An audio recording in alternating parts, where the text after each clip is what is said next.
How are you guys? Back again. Today we're just doing a quick one, and most of my ones are pretty quick, to be honest, on mine shafts. And how do you know that they were a good one? So sometimes you have to remember, if you see a whole lot of shafts, not everyone was a payer. Some were duffers. Sometimes the old timers had to dig down just to have a look, especially in this area because the ground's so deep. What that says is you may look at some shallow workings and think, oh geez, they did well here. Well, they may have been duffers. Now this one here, certainly not a duffer because it's deep enough. The depth should tell you whether it was a good shaft, and you can see the remnants of a ladder, but that one's about 30 feet down.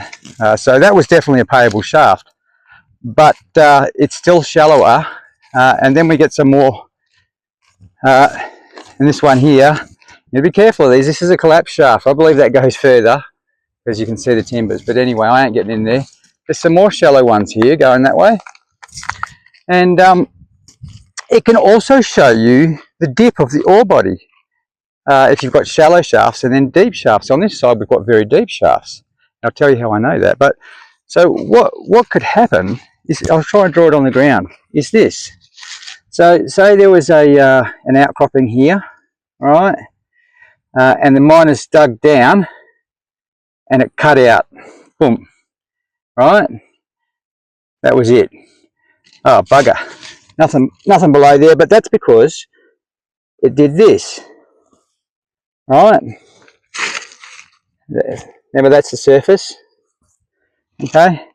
So what happens is they're very smart, you know. Your conventional shaft comes down and then they work along a stope, yeah? Well, when the ore body goes like almost vertical, which it does in this area, they're very deep, that poses a problem. So these guys were bloody smart, eh? So what they do is they work out how far to come over, and then they would basically open a shaft here, hoping that they got it right, and then they would mine the entire ore body as a vertical shaft, a stope, vertical stope.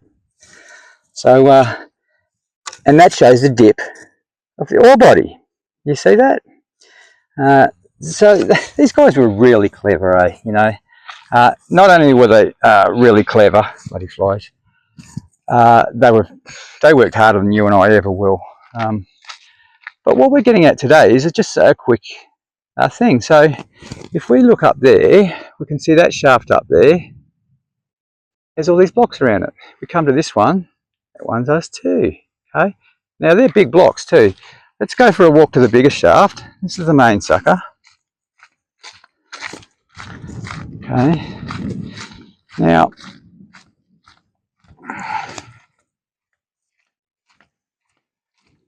there we go. So these things, have a look at that. These guys were actually craftsmen. They really were. These bloody blocks of quartz are big enough with my back, I can barely lift them. So they weren't doing this for fun, were they? They weren't building a, you know, little friggin' barbecue wall out in the backyard. Especially this one, it goes round and it curves and then it's flat. So, what were these for? Well, there are a few different names, but ore paddocks, that's what we call them. It's as simple as this. They're a modern day loading dock. So think about, so this one here's got a little bit of a remains of a head frame up there because they were cutting thousands of tons of bloody ore out of here, okay, from deep down. I think they probably had a winch up there and they were winching it up. Horse and cart would back straight into here, gives them a loading dock to dock this ore straight onto, and it was being crushed at the Harrison mine up there. You know, look at these things.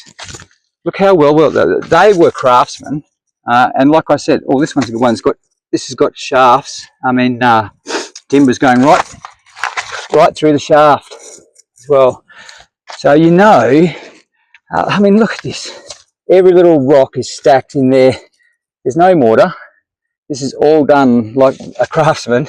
There's another timber going straight through the shaft. There's several of them, 2, 3, 4. This is a good shaft. So look at that rotten bit of ore there. Look at that. That's from close to the source, that stuff. Anyway, it's not getting sucked in by rocks. Ore paddocks. So what we see here is on our block is a row of shallower shafts. Running parallel to them is a row of deep shafts. And we know they're deep. Well, one I can throw a rock in and it takes forever at the bottom, but just by seeing these well-built ore paddocks, that tells that these were cracker mines. And like I said, it possibly tells us that the dip of the ore body goes that way. Okay, so that's it. Ore paddocks. When you see them, they're just rocks. You know, like everything we look at, a rock is a rock is a rock. But when something's done like that with a rock and it's stacked like that, it takes a lot of work. And they only did that if either they thought they were onto a cracker or one like this, they really were pulling lots and lots of ore out. So this was done for safety and ease of processing. So if you see these ore paddocks, you know there was some really rich veins around. So they're just good to know what to look for. Anyway, another day out here in the beautiful goldfields. If you like this one, hit like and subscribe, and see you on the next one. Cheers.